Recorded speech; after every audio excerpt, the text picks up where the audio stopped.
Patay ang 4 na sundalo matapos tambangan sa bayan ng Dato Hofer sa Maguindanao del Sur kahapon ng umaga. Narito ang report ni Justoni Humamil ng GMA Regional TV 1 Mindanao. Makikita ang pagdaan nitong sasakyan ng militar sa Barangay Tuayan 1 sa bayan ng Dato Hofer sa Maguindanao del Sur pasado alas 9 ng umaga kahapon, kasabay ng sunod-sunod na putok ng baril.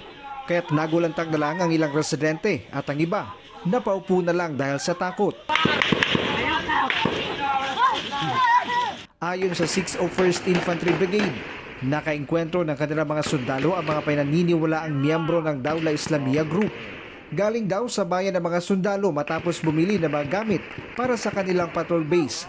Ngunit nang pabalik na sana sa kampo ang mga sundalo, bigla na lang daw silang pinaulanan ng bala. Yung 4 natin na sundalo ay mayroong mga binili, mga supplies nila doon sa patrol base nila. At yun nga, just pagbalik nila, while they are traversing yung kalsada na yan mula sa highway papasok doon sa area nila, ay tinambangan na sila ng mga hinihinalaang kasapi ng Dawla Islamiyah. Ambush, walang pasabog na ginamit. Ginamitan lang sila ng mga baril, ng mga matataas na kalibre ng baril. Tila planado daw ng grupo ang nasabing pag-atake ayon sa kasundaluhan. Lumalabas talaga na parang inabangan kasi nung pabalik na sila, saka sila pinutukan. Patay ang 4 na sundalong sakay nito na hindi mo na pinangalanan ng militar. 3 sa mga ito ay mula sa 40th Infantry Battalion at ang isang sundalo naman ay kabilang sa 3rd Cavalry na kinabibilangan ng isang private, 2 private first class at isang korporal.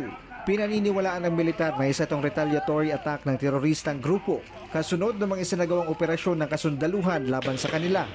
Mariin namang kinundina ng kasundaluhan ang ginawang pag-atake ng mga teroristang grupo sa kalagitnaan ng Ramadan. We condemn this kind of action na hindi wala itong lugar sa isang maayos na pamamayanan. Kaagad nagsagawa ng combat clearing operation ng 40 IB sa lugar ng enkwentro.